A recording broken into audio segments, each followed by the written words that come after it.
Vamos a continuar con la presentación de Juan Antonio Laguna.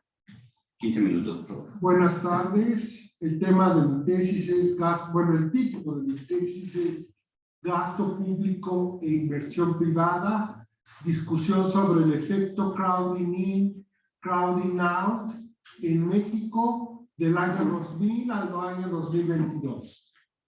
Mi director de tesis es el doctor José Juan Ramiro de la Rosa Mendoza, mi codirector de tesis es el doctor César Alvarado y mi lectora especializada es la doctora María Josefina León. Idea central de la investigación. Bueno, mi investigación fundamental se basa en modelos teóricos y empíricos sobre la relación entre gasto gubernamental, déficits públicos e inversión privada y por lo tanto crecimiento del PIB. Mi hipótesis de mi tesis es que el crecimiento en México ha sido demasiado modesto durante los últimos 22 años debido a que en México la política fiscal ha sido demasiado conservadora. Inclusive en el año 2003, 2004, no recuerdo bien, se cambió la Constitución y se legisló que el déficit fiscal debía de ser igual a 0. La principal argumentación de mi tesis es que el gasto público en infraestructura y la inversión privada son bienes complementarios, es decir, que hay una relación positiva, hay una relación de crowding in entre los dos. Primero voy a desarrollar el modelo ISLM tradicional para hablar sobre el crowding out por transacciones y posteriormente se va a desarrollar el modelo crowding out, crowding in de cartera. ¿Cómo se piensa resolver? Luego de realizar pruebas econométricas de estos dos modelos, se realizarán pruebas empíricas ad hoc que den sustento a la prueba de hipótesis de crowding in ya referida. Las pruebas se basarán en raíces unitarias, cointegración y causalidad de Granger. En esta tesis se mantiene la hipótesis de la economía, otra vez repito, ha tenido una actividad económica baja por no aprovechar la relación positiva crowding in entre gasto, déficit público e inversión privada.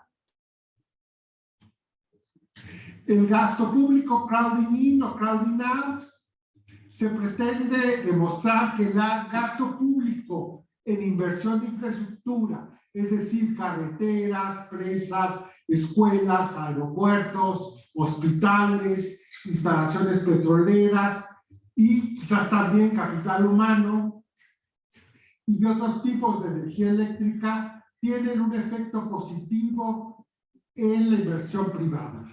Es decir, son bienes complementarios. Sin embargo, los gastos administrativos del sector público, como sueldos y salarios, rentas, papelería, sí pueden tener un efecto desplazamiento sobre la inversión privada. Existen pocas investigaciones para México, es por esto que quiero realizar mi tesis sobre este tema. El problema del presente análisis es confirmar si es necesario un déficit fiscal, aunque podría ser inflacionario, para que crezca el PIB y si se puede crecer de manera significativa con déficits fiscales iguales o cercanos a 0 para el caso de nuestro país. La tesis teórica está basada en un artículo de Benjamin M. Friedman de 1978. ¿Sí? Ya modifiqué algo como me lo sugirió mi lectora especializada y mi director de tesis y mi codirector, de que basara mi modelo macroeconómico no en el de Benjamin Friedman, sino en el de Blanchard de 2012. En este documento, además de modelos teóricos, se presentan pruebas econométricas que den sustento al efecto crowding-in, como ya se dijo, basado en los dos modelos, crowding-in, crowding-out de transacciones, que es el típico que conocemos todos, que se enseña en las escuelas, y el crowding-in, crowding-out de cartera, que es un poco más avanzado. A finales de los años 60 y sobre todo a principios de los 70 se dio un fuerte debate en los Estados Unidos sobre el efecto crowding-in, crowding-out del gasto público sobre la inversión privada. Y ahí cito a varios autores que defendían el crowding-out, como Bailey, Witter, David Skadden, Blanchard, Yellen, que es la actual secretaria del Tesoro de Estados Unidos, y Barro. Y por otro lado, Alshauer, Eisner y Henn, que decían o defendían o defienden que el gasto público en inversión puede incrementar la productividad marginal de la inversión privada, por lo que es capaz de aumentarla. Es decir, se generaría un efecto crowding in.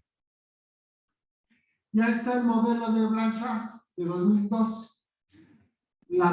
Es el modelo básico de macroeconomía con la función consumo, que depende del ingreso disponible, la propensión marginal a consumir entre 0 y 1, el consumo autónomo mayor a 0, la inversión con D1 que multiplica el ingreso mayor a 0 y D2 que depende positivamente, no negativamente, de la tasa de interés. A mayor tasa de interés, menor inversión.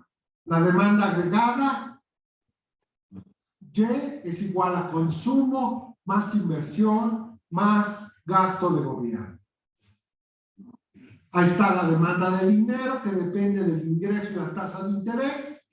Y una diferencia muy importante entre el modelo de Blanchard y el modelo de Friedman es que Blanchard considera variables reales. Es por esto que se divide la oferta monetaria entre el índice de precios.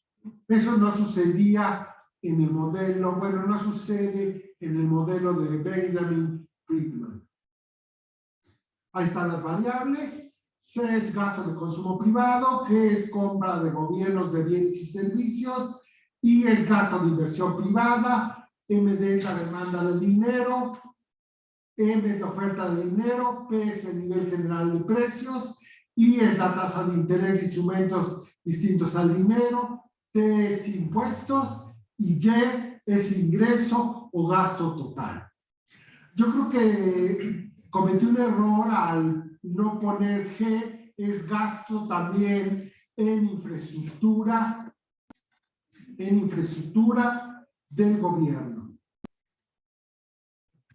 Aquí está la curva IS y ahí está la curva LM. Y aquí están los niveles de equilibrio. Los niveles de equilibrio que son que la Y de equilibrio depende de la oferta monetaria real y de los valores autónomos.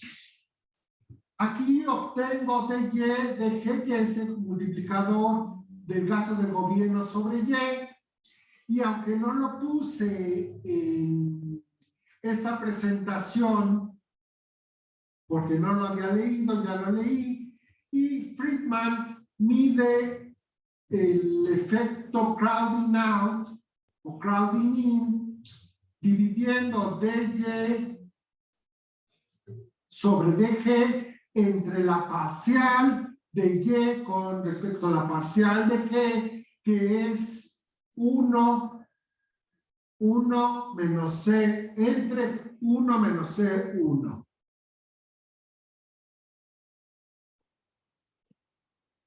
Ahí está la I de equilibrio, que depende también de MP y de los valores autónomos. Tanto la ecuación 9 como la ecuación 11 muestran que tanto Y como I son funciones de variables exógenas, la oferta monetaria real y el gasto autónomo A. Un aumento del gasto autónomo eleva tanto la producción como la tasa de interés. Un aumento de la oferta monetaria real eleva la producción, pero reduce la tasa de interés. Y eso sería todo. Muchísimas gracias. Vamos a darle la palabra a tu profesor. Muchas gracias por la exposición, Juan.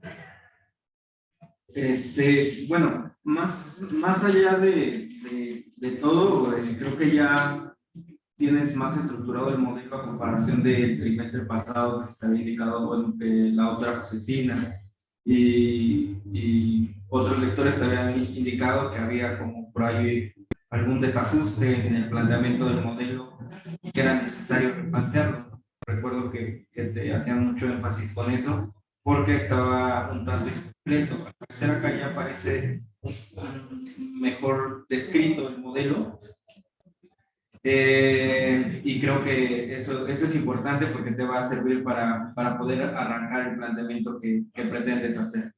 Ahora, yo tengo solamente una pequeña observación sobre que en el texto planteas todo este modelo y la descripción del modelo, incluso haces un apartado de esta descripción del modelo, pero más allá de la descripción, no sé si sea necesario o te ayudaría más a utilizar el modelo para poder fortalecer tu hipótesis, es decir, tomarlo como una herramienta y no como el objetivo de la exposición, porque parecería que el modelo aparece y está bien descrito y vas formulando las ecuaciones, incluso después tienes un anexo sobre estas ecuaciones y el planteamiento que haces, pero pareciese que lo podrías utilizar como una herramienta para poder armar una discusión en torno al proceso de gasto público de inversión como tú planteas, ¿no? Entonces, yo creo que solamente mi comentario iría por ahí en cuestión de que utilices el modelo como herramienta y no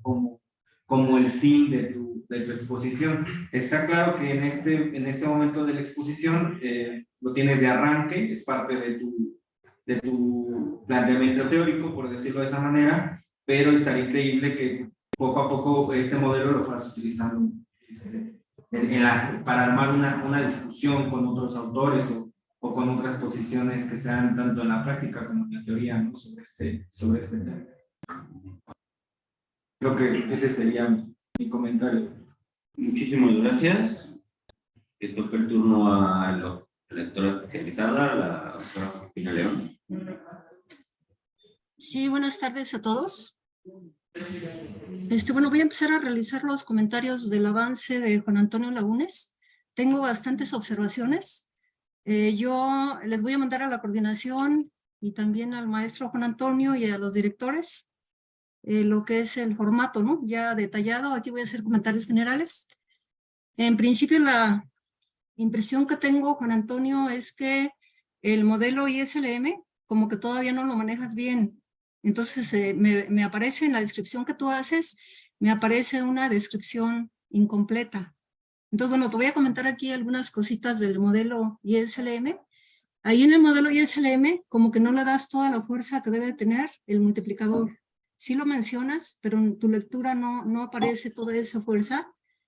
Como esto es una tesis de doctorado, te voy a recomendar que veas el antecedente del multiplicador, que viene en un autor, contemporáneo de la época de Keynes, que es Richard Kahn. Este autor es el primero que empieza a hablar de multiplicador en un artículo de 1931.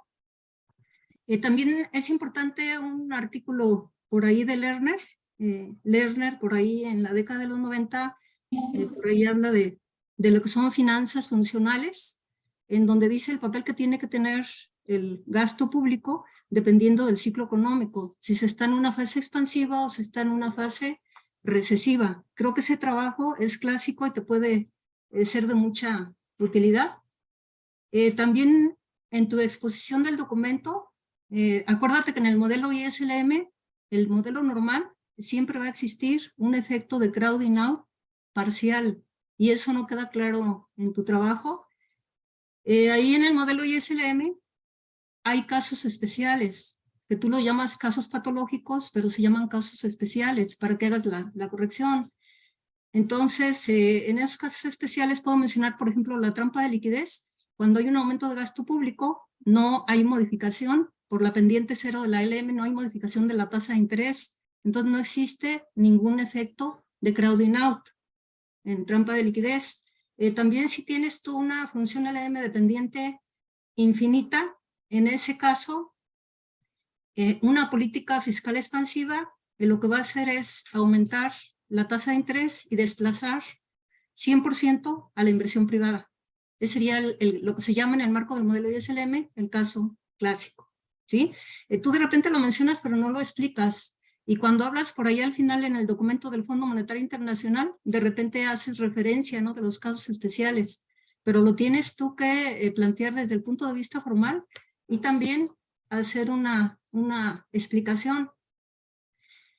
También aquí en el modelo ISLM, tú tienes que ser muy claro entre la relación que se establece en mercado de dinero y mercado de bonos. Ahí no quedan, creo que lo mencionas, pero no lo muestras. Entonces, tiene que quedar muy clara esa relación. Desde el punto de vista teórico se habla de que si se aplica, o sea, se dice, ¿no? ¿Por qué en el modelo ISLM solo se analiza el mercado de dinero? El mercado de dinero se analiza solamente porque está implícito el mercado de bonos a través de la ley de Walras. Te tendrías tú que meter, así esa ley de Walras especial se aplica en una economía con desempleo, como es el caso del modelo ISLM. También ahí en la página, es la página 20, el último párrafo, hay como mucha confusión a la hora de que tú explicas el aumento del gasto público en el marco del modelo ISLM. Entonces eso lo tendrías tú que corregir. Por ejemplo, un aumento del gasto público te aumenta el déficit, a través del multiplicador aumenta el nivel de ingreso, te aumenta lo que es la demanda monetaria, y eso va a aumentar la tasa de interés y viene entonces el efecto de disminución en tasa de interés. Ahí también en tu documento hablas tú de 4 figuras, pero en las 4 figuras no viene ninguna incluida. O sea, no aparecen, ¿no? No aparecen las figuras que tú señalas. Habría que tener cuidado, incluirlas. Ahí la sugerencia es que la parte de los cálculos para determinar el nivel de tasa de interés e ingreso de equilibrio, y así como el cálculo de multiplicadores, lo pongas en un anexo, que puede ser al anexo 1 de este capítulo 1. También ahí en tu documento como que no resulta claro cuando estás haciendo referencia a los autores que citas y cuando estás haciendo tú mismo una referencia personal. Sí, de repente ahí como que se pierde. También cuando empiezas tú a analizar lo que es la teoría asociada al modelo de crowding out, crowding in de cartera, de repente como que empiezas a utilizar variables diferentes a las que habías tú analizado en el modelo ISLM. Entonces hay que tener cuidado para que sea mucho más fácil la lectura, utilizar las mismas variables asociadas a los conceptos, no que sea homogéneo. No me queda claro si hace uno la lectura de lo que es este modelo de cartera. Tú planteas ahí los activos, ¿no? Que la cantidad de dinero, los bonos, el stock de capital, pero como que falta una mayor explicación. Por ejemplo, ¿verdad? De repente la variable gasto público la asocias con una Y, subíndice 1. Entonces eso se entiende de que el gasto público deja de ser una variable exógena, pero tú no comentas nada de eso. Entonces como que sí, tener mucho cuidado, planteas el modelo y explicar a qué se refiere cada uno de los coeficientes y que quede muy claro. Por ejemplo, el paso en el modelo ISLM, el gasto público es exógeno, y acá en el modelo de cartera ya juega otro papel. Eso lo tienes que explicar muy bien. En lo que se refiere al anexo 1, donde hablas de raíces unitarias y pruebas de raíces unitarias, etcétera, como que está descontextualizado a lo que tú estás trabajando ahorita. Eso sería ponerlo después.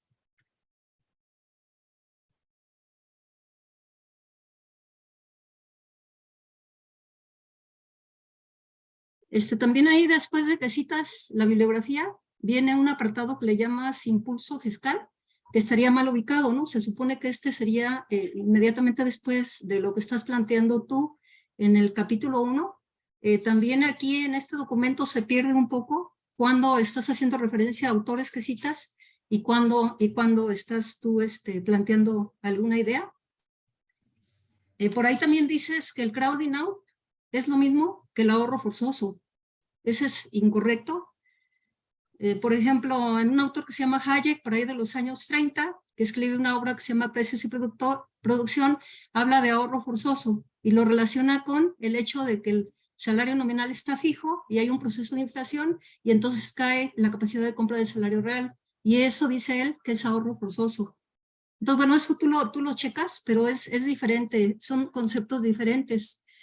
También cuando hablas de equivalencia ricardiana, le tienes que dar mucho peso por el tema que tú estás abordando. Sí citas tú a Barro en un trabajo de 1989, pero te tienes que meter con mayor detalle al artículo de Barro para ver qué es lo que está planteando y cuáles son los argumentos de este autor para lo que es la equivalencia ricardiana. La equivalencia ricardiana está en el contexto de lo que es a partir de los 70, a finales de los 70, lo que es la nueva economía clásica. Entonces también en la lectura que hago de tu documento como que falta un poquito distinguir distintas corrientes. Haces algunas afirmaciones donde dices que algunos economistas acuerdan de que si la economía está en pleno empleo, entonces se da el efecto de crowding out total. No son algunos economistas, tú tienes que decir, son los autores de la nueva economía clásica. O sea, especificar bien qué autores son los que señalan esto. Haces también en tu documento algunas afirmaciones. Por ejemplo, dices en la página 6 de que la meta de inflación en México es una meta baja, pero no das ningún argumento, ¿no? Como que sí tendrías que decir desde tu perspectiva por qué eso es así. También en la página 7 viene, por ejemplo, una afirmación que dice que para, hacer menos complejo la cuestión del problema de distribución de ingreso en México, que se tendría que dar transferencias monetarias presentes sobre a la mayor parte de los mexicanos. Eso es una idea que lanzas, pero de repente queda como suelta, ¿no? Entonces, bueno, ahí como que queda también fuera de contexto. También aparece de la página 14 a la 17, aparecen todas las páginas subrayadas, entonces hay que quitar el subrayado. Y bueno, hay otras observaciones menores. Efectivamente, sí, este documento está un poco mejor trabajado que el que presentaste en el coloquio anterior, pero sí todavía falta como meterse con más, pues sí, con mayor detalle y tratar de aclarar mejor. Pero bueno, seguirle trabajando, Juan Antonio, y interesante, muy interesante tu trabajo. Esas serían mis observaciones. Gracias. Muchísimas gracias. Tenemos un minuto por si alguien quiere hacer un comentario breve. ¿Puedo hacer? Sí.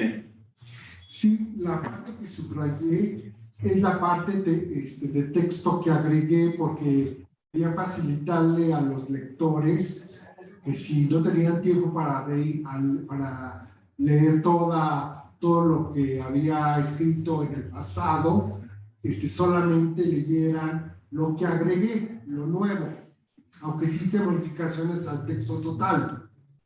Y también sobre la homogenización de variables entre el modelo IS-LM, pues yo creo que es muy difícil de hacer porque el crowding out de cartera fue desarrollado por Tobin, por Witter, por Milton Friedman también lo desarrolló y habla de la cartera de los participantes en la economía que son, como usted dijo, oferta de dinero, bonos y bonos en capital o capital privado.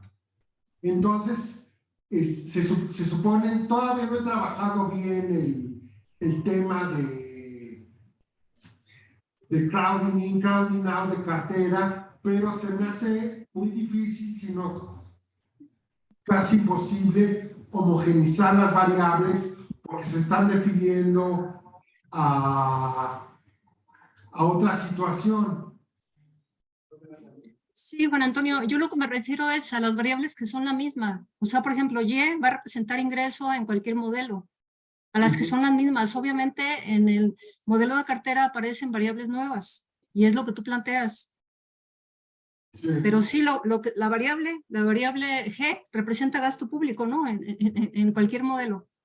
A eso me refiero, no que en una parte aparezca como G y en otra aparezca como H, por ejemplo. Ok. Y también puse el impulso fiscal después de la bibliografía, porque no sé si dejarlo o quitarlo de la tesis. No, lo puse como posibilidad y por eso no lo borré, porque no lo quiero borrar, porque ya es trabajo avanzado, pero lo puse al final, después de la bibliografía, porque no sé si lo voy a quitar o lo voy a dejar. A mí esa parte me pareció interesante porque ahí vi que son reflexiones propias tuyas. Obviamente esas reflexiones pueden ir después de que tú fortaleces la parte teórica de los modelos. Eso lo puedes dejar y iría al final del capítulo 1. Me pareció interesante. Ok, gracias. Sí. Gracias. Muchísimas gracias. Vamos a... Gracias. Gracias, doctora Josefina. Yo también le quiero dar las gracias a mi director, a mi codirector y a la lectora especializada. Muchas gracias. Con esto le damos por concluida la presentación de este momento y pasamos